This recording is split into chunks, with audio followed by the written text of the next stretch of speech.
근본불교가 됐든 원시불교가 됐든 그때 당시 애초에 맨 처음에 만들었던 경전이라고 하는 것은, 불교 문헌이라고 하는 것은 크게 두 가지가 있습니다. 하나는 경이고 하나는 율입니다. 경과 율. 부처님 열반하시고 난 후 100년 후에, 100년이 지날 때까지, 근본 분열이 일어날 때까지 부처님의 제자들이 있었다 했죠. 그 제자들의 저술이 혹간 있을 수 있잖아요. 그러면 그 제자들의 저술까지를 포함한다 그러면은 이거는 경도 아니고 율도 아니잖아요. 이거를 어떻게 규정 지을 건가? 그래서 그걸 갖다가 론이라고 그랬어요. 론. 그렇게 해서 경과 율과 그 다음에 일정하게 경과 율만큼 부처님의 설법이라고 하는 권위는 없지만 후대 바로 직후에 제자들의 내용을 담은 론들, 상자부 엘리트 장로들의 저술들, 그런 것까지를 합쳐서 경율론이라고 그런 겁니다. 그에 대한 얘기를 정리해 놓은 것이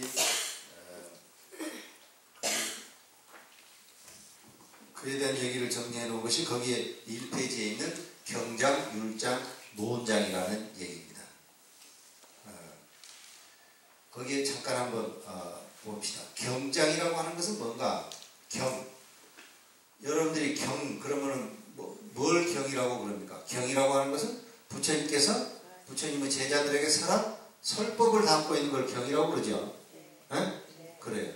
그런데 경을 정말 부처님께서 부처님의 제자들에게 설한 것을 경이라고 봐야 되는가?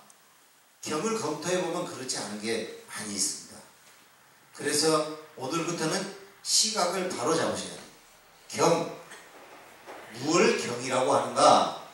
부처님이나 부처님의 제자들 가운데에서, 걸출한 아이디어를 갖고 있는 부처님의 제자들 가운데에서 법에 관한, 진리에 관한 이야기를 해놓은 것, 그걸 경이라고 부릅니다. 많은 것들을 부처님께서 설법을 하셨겠지요. 그걸 경이라고 부릅니다. 본래 이 경이라고 하는 것은 수트라라고 하는 말인데, 경이라고 하는 건 수트라, 따라서 수트라. 절에 오면서 이제 다음부터 이제 화엄경 그러면은 화엄경을 좀 경자를 빼고 화엄 수트라 이렇게, 반야심 수트라. 공부를 했으니까 써야 될 거 아니야. 반야심 수트라. 그럼 반야심 보살님이가 비슷해지겠다. 수트라가 보살님이라는 말인가? 또 이렇게 되면 안 되겠지. 경이라는 말은 수트라는 말이에요. 근데 이 수트라라고 하는 말은 무슨 말인가 하면은, 여러분들 도시에서 성장해서 자란 분들은 모르겠지만, 이렇게 옛날에 배를 짤 때 있죠. 배 짤 때. 마포, 한삼저 이런 거 짤 때 줄을 이렇게 쭉 이렇게 나열해 놓고, 거기에 이쪽에서 실이 가가지고 이렇게 딱 하고, 또 이쪽에서 이렇게 가가지고 딱 하잖아요. 그때 이렇게 쭉 이렇게 나 있는 그 실, 그게 수트라예요. 그게 수트. 그게 경이야. 그게 경. 근데 그 경이 부처님 말씀이라고 하는 것으로 자리를 잡았어요. 보세요. 배를 짤 때 이 줄이 엉클어져 있으면 이걸 할 수 있어요? 없잖아요. 진리에 관한, 법에 관한 정리된 말씀이다 해서 수트라고 하는 것을 부처님의 설법이라고 본 겁니다. 이렇게 엉클어져 있으면 어떻게 배를 짤 거예요? 깨끗이 이렇게 돼야지. 그걸 갖다가 수트라라고 했다. 그 다음에, 그러니까 수트라도 지난번에 우리가 지난 학기에 읽었던 숫다하고 립바다라고 하는 것이 있었다 했지. 숫다라는 말은 수트라의 빨리어입니다. 귀족들은 말을 쓸 때 수트라 그랬어요. 그런데 당시 일반 대중들은 수트라 안 하고 숫다 이랬어요. 숫다. 비슷하죠? 수트라나 숫다나 똑같은 말이에요. 한거는 산스크리트어로 귀족들이 썼던 말이고, 쏟다라는 말은 그냥 일반 평범한 대중이 했은 말이에요. 그렇잖아. 이 표준말로 교육을 잘 받은 여러분들 같은 경우는 무 이러지만, 저기 유봉사 밑에 마을 사는 사람은 무시 이러잖아. 예? 그거하고 같은 게. 예. 쏟다, 닛바다 그러면은, 닛바다라는 말이 무엇을 했어? 모아놓은 것이라는 말이죠. 컬렉션이라는 말이 있다고 그랬죠. 그러니까 쏟더라, 말씀들을 이렇게 모아놓은 것이 쏟다, 닛바다예요. 그러면 경장, 부처님 말씀이나 부처님의 제자 가운데서 걸출한 아이디어를 갖고 있는 분들이 말씀해 놓은 것을, 기록해 놓은 것을 경장이라고 그래. 경장. 3장 할 때 경률론 3장이라고 그럴 때 경장이라고 그러는데, 그 장이라고 하는 것은 무슨 말이냐면은, 이거는 피닦아예요. 피닦아. 따라서 왜 피닦아? 피닦아. 이게 무슨 말일 것 같아요? 피닦아. 짐작도 잘 안 되죠? 네? 피닦아라는 말은 광주리라는 말이에요. 광주리. 말씀들을 광주리에 담아놓은 것, 이 말이에요. 광주리. 초기에 부처님의 경전이 이렇게 이렇게 되어지고 그걸 기록하고 했을 때, 인도 사람들은 어디에다가 그거를 기록을 했냐면, 요즘같이 종이가 있어요. 요즘같이 잉크가 있어요. 요즘같이 레이저 프린터기가 있어요. 당시에는 나뭇잎에다가 글씨를 썼어요. 그걸 갖다가 폐엽경이라고 그래요. 폐엽경. 그 폐엽경을 나뭇잎에다가 이렇게 썼다 이 말이에요. 이렇게. 그래가지고 광주리에다 담아놨다 해서 그걸 갖다가 경장 그래요. 경장. 그리고 율장이라고 하는 것은 부처님께서 당시 제자들에게 가르쳐놓은 계율에 관한 것들을 정리해 놓은 것을 갖다가 율장 그럽니다. 율장. 지난 학기에 내가 선법, 불선법 그런 얘기를 하면서 율의 기본 정신은 어디가 있다고 했어요? 계율의 기본 정신은 어디가 있는 거다? 그 계율에 살생하지 마라, 도둑질하지 마라, 그런 것도 중요하지만 율의 가장 근본적인 기본 정신은 어디가 있다고 했어요? 단속함에 있다 했죠. 단속. 스스로를 이렇게 단속하는 거예요. 율이라고 하는 것을 통해서 내 마음속에 일어나고 있는 불선법의 유혹을 단속하는 거예요.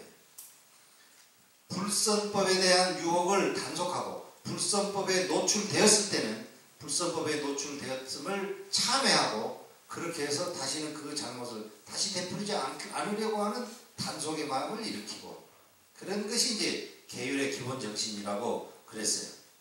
계율을 지켜가지고 살생하지 마라 했는데 저 사람 살생했다 하니까, 계율의 기본 정신은 단속하라 한 것, 그렇게 살생한 사람을 비난한 것은 계율의 기본 정신이 단속함에 있다는 것을 전혀 모르는 사람의 이야기예요. 계율의 기본 정신을 너무 잘 알고 있는 사람은 내 도반이, 내 친구가, 내 남편이, 내 아들이, 누군가가 정말 형편없는 잘못을 하고 그래 하더라도 그 사람이 진심으로 참회하면 그 사람이 마음속에 단속함을 회복한 거예요. 그렇죠? 그렇게 불선법을 행했던 것에 대해서, 불선법에 노출된 자기의 과거를 진심으로 참회한 거예요. 참회했다는 것은 그 사람이 마음속에 충분한 단속의 의지를 회복한 거예요. 그렇게 됐으면 그 사람의 참회를 용서해줘야 돼요. 용서해줘야 돼요. 그게 불교인이에요. 법 앞에 용서하지 못할 죄는 없는 거예요. 그러니까 천수경에도 맨날 나오잖아요. 여화 분고처럼. 여화 불꽃과 같다 이 말이에요. 불꽃과. 분, 고초. 바싹 마른 풀을 불태워 없애버리는 것과 같이 죄라고 하는 것은 참회하는 것을 용서받으면 없어집니다. 여화 분고처. 그런데 여화 분고처에서 죄상이 없어지도록 하는데, 나아가는데 핵심이 되는 것은 뭐다?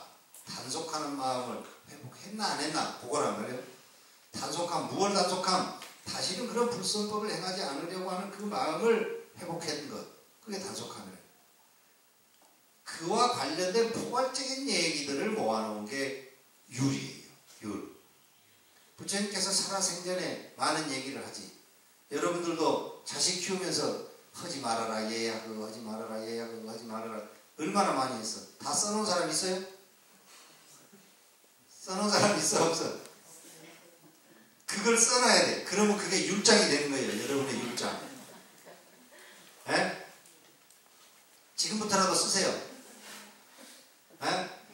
내가 밥을 먹을 때 아들이 뭐 나이가 30살이 넘었지만 내가 오늘은 아들이 이러이러해서 이러이러한 것을 하지 말라고 했다. 딱 써놔. 그래 그걸 쭉 모아놔. 에? 그러면 그게 여러분의 율장이 되는 거예요. 그래. 그러면 이제 여러분 이제 나중에 이제 할머니가 돼가지고 이제 손자가 보고 야, 우리 할머니가 이렇게 좋은 부처님이셨구나. 아? 아시는 거죠. 그렇게 하세요. 대답을 안 하시네. 근데 이 율장할 때 이 율이라고 하는 것은 비나야라는 말이에요. 비나야.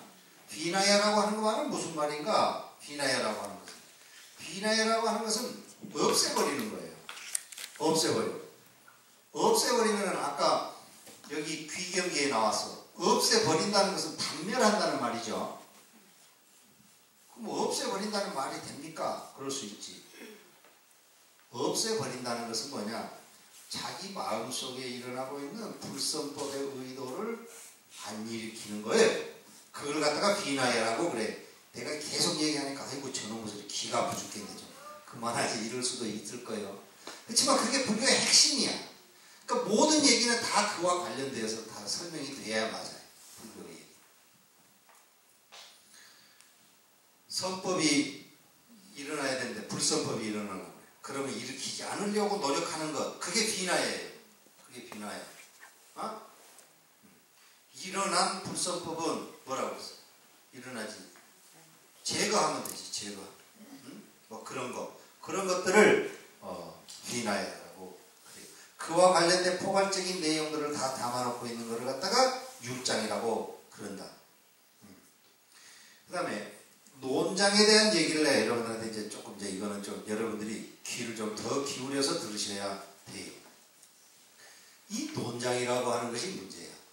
이 논장을 부처님께서 이거는 분명히 이거는 설한 게 아니에요. 부처님이 설한 게 아니에요. 분명해 이거는. 그런데 왜 논장을 우리가 중요시 여기면서 그렇게 많이 읽고 그러나 그런 거죠.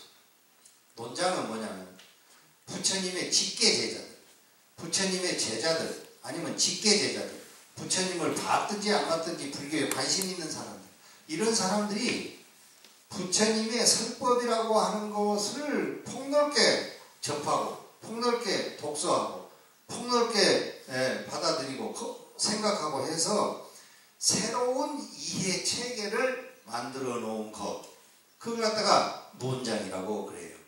논장. 여러분한테 내가 질문을 하나 하죠. 들어보세요. 경장이 더 중요하겠어요? 논장이 더 중요하겠어요?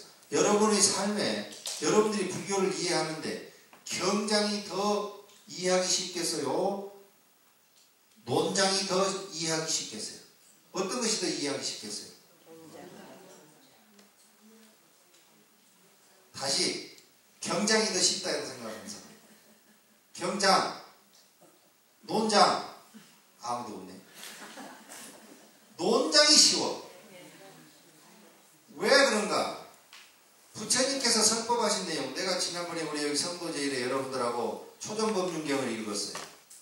초전법륜경을 읽었는데 초전법륜경 읽으면 내용이 애매하잖아요. 부처님의 설법이긴 하지만 내용이 정확하고 분명하지 않아. 그것에 대해서 정말 사려 깊지 않은 사람은 초전법륜경의 내용을 정확하게 파악하는 게 쉽지 않아요.